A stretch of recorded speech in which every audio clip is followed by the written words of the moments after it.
ओम नमो भगवते वासुदेवाय। अधिक मास कहें या पुरुषोत्तम मास, इस महीने में हम जितने भी पुण्य करते हैं उनका कई गुना फल हमारे जीवन में हमें प्राप्त होता है।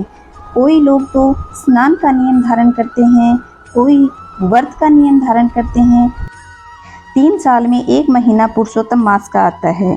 हम लोगों को चाहिए कि हमें हमारे जीवन के सभी जो भी पाप कर्म किए हुए हैं उनसे मुक्ति के लिए हमें इस महीने में कुछ ना कुछ पुण्य अवश्य करना चाहिए। तो दोस्तों, आज हम इस मास में दीपदान के महत्व को जानेंगे कि किस तरीके से दीपदान करने से इस महीने में हमें पुण्य प्राप्त होता है। दीपदान करने से मनुष्य 5 प्रकार के पापों से मुक्त हो जाता है। तो आइए जानते हैं एक छोटी सी कथा के माध्यम से कि दीपदान करने से मनुष्य को कौन सा पुण्य प्राप्त होता है और इनका क्या महत्व है। एक बार राजा दृढ़धनवा ने ऋषि वाल्मीकि जी से पूछा कि अधिक मास में दीपदान करने का क्या महत्व है और इसे करने से कौन सा पुण्य प्राप्त होता है। तब ऋषि वाल्मीकि ने राजा से कहा कि मैं आपको एक कथा सुनाता हूँ जो राजा चित्रबाहु के पूर्व जन्म से संबंधित है। एक समय पर सौभाग्य नगर नाम का राज्य हुआ करता था। उस राज्य में सुख, शांति और समृद्धि सभी कुछ था।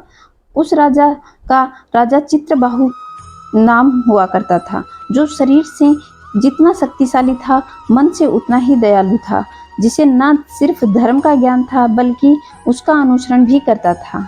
एक बार अगस्त्य मुनि उसके राज्य में पहुंचे। तब चित्रबाहु ने उनका आदर सत्कार किया और उनकी सेवा के तत्पश्चात उन्होंने अगस्त्य मुनि से प्रश्न किया कि मेरे राज्य में सुख, शांति एवं समृद्धि है, इसका क्या कारण है? ऐसा कौन सा पुण्य है जिसकी वजह से सब वैभव मुझे इस जन्म में मिले हैं? मुनि बोले कि अपने पूर्व जन्म में तुम प्राणियों का शिकार करते थे और तुम्हारा नाम था मणिग्रीव। तुम स्वभाव से नास्तिक थे और चरित्र से दुष्ट थे, दूसरों के साथ बुरा व्यवहार करते थे और पराई स्त्रियों के साथ तुम्हारे संबंध थे। तुम्हारे इसी आचरण के कारण तुम्हारी जाति के लोगों ने तुम्हारा बहिष्कार कर दिया। इस जन्म में तुम्हारी पत्नी चंद्रकला है, वही पिछले जन्म में तुम्हारी पत्नी सुंदरी थी, जिसने हमेशा तुम्हारी सेवा की और अपना धर्म निभाया। एक बार वहां के राजा ने तुम्हें क्रोधित होकर तुम्हारा सारा धन ले लिया और बचा खुचा तुम्हारी जाति वालों ने लूट लिया और तुम कंगाल हो गए। लेकिन ऐसे हालात में भी तुम्हारी पतिव्रता पत्नी ने तुम्हारा साथ नहीं छोड़ा। इसके बाद तुम अपनी पत्नी के साथ जंगल में चले गए और वहां पशुओं को मारकर अपना जीवन यापन करने लगे। इसी तरह शिकार करते हुए तुम जंगल में अपने जीवन को व्यतीत कर रहे थे। एक उग्रदेव नाम का ब्राह्मण मूर्छित अवस्था में तुम्हें उस जंगल में मिला, जो रास्ता भटक गया था। तुम उसे उठाकर अपने घर ले गए। तुम दोनों पति पत्नी ने उस ब्राह्मण की सेवा करके उसे ठीक कर दिया। होश में आने पर उन्हें आश्चर्य हुआ कि मुझे यहाँ कौन लाया है। फिर मणिग्रीव ने ले जाकर उन्हें तालाब के पास कहा कि आप नहा लीजिए और उसके बाद फलाहार ग्रहण कीजिए। मणिग्रीव और उसकी पत्नी ने उग्रदेव का आदर सत्कार किया और उन्हें प्रणाम किया। फिर उन्हें फल प्रदान किए। इस पर उग्रदेव ने कहा कि मैं आपको नहीं जानता, इसलिए कृपा करके अपना परिचय दीजिए ताकि मैं ये फल ग्रहण कर सकूं। मणिग्रीव के परिचय देने पर उग्रदेव ने फल ग्रहण किए। कुछ देर आराम किया और मणिग्रीव ने उसकी सेवा की और पूछा कि आप इस जंगल में कैसे आए और आप कहाँ जा रहे थे? तो उग्रदेव ने बताया कि मैं प्रयाग जा रहा था, रास्ता भटक गया। उग्रदेव ने उन दोनों पति पत्नियों की सेवा से प्रसन्न होकर कहा कि तुम दोनों ने मेरी बहुत सेवा की है, बताओ मैं तुम्हें क्या दूं? यह प्रश्न भी किया कि तुम दोनों इस जंगल में क्यों रह रही हो? तब मणिग्रीव ने अपने भयंकर कर्मों और पापों के बारे में बताया और इस दरिद्रता से निकलने के लिए और वैभव पाने के लिए उपाय पूछा। उग्रदेव ने कहा कि तुम दोनों ने जो मेरा आदर सत्कार किया है, इस कारण मैं तुम्हें एक उपाय बताता हूँ जिससे बिना तुम किसी तीर्थ जाए, बिना किसी दान के किए और बिना किसी व्रत के किए तुम्हारी गरीबी को दूर किया जा सकता है। तो सुनो, अब से 3 महीने बाद अधिक मास आएगा। उसमें तुम दोनों पति पत्नी भगवान श्री नारायण अर्थात पुरुषोत्तम भगवान की प्रसन्नता के लिए दीप दान करना, जिससे तुम्हारी गरीबी जड़ से खत्म हो जाएगी। अधिक मास में दीप दान की क्या विधि है वह मैं आपको बताता हूँ। तिल के तेल में दीपदान करना चाहिए।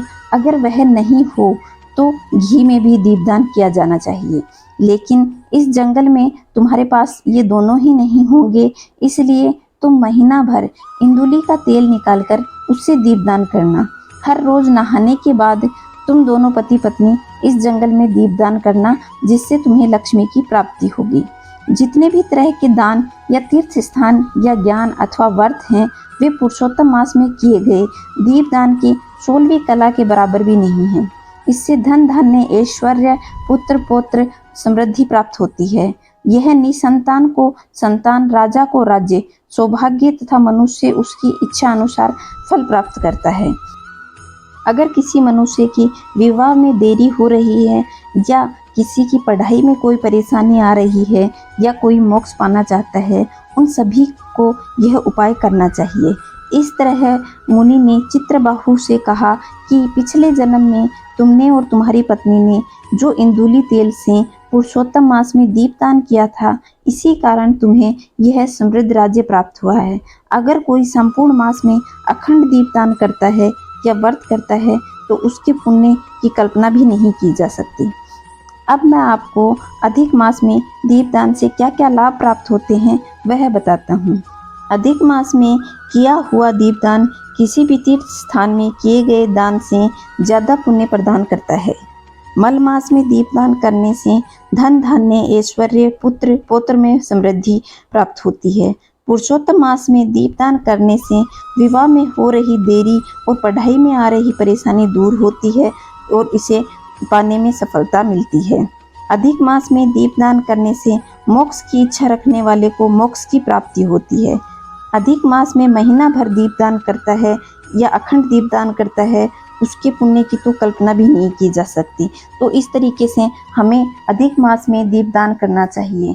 लेकिन दोस्तों, अगर हम पूरे महीने दीपदान नहीं भी कर पाएँ तो हमें इस महीने के अंतिम 5 दिन तो अवश्य ही दीपदान करना चाहिए। यह दीपदान हमें 12 तारीख से लेकर 16 तारीख तक करना होगा। 12 तारीख को सुबह आप लोग स्नान आदि से निवृत्त होकर दीपदान कर सकते हैं। इन 5 दिनों में किस प्रकार आपको दीपदान करना है वह मैं आपको बताती हूँ। सुबह ब्रह्म मुहूर्त में उठकर 5 दिन आपको दीपदान करना है। अगर आप व्रत रखने में सक्षम हैं तो आप 5 दिन व्रत भी रख सकते हैं।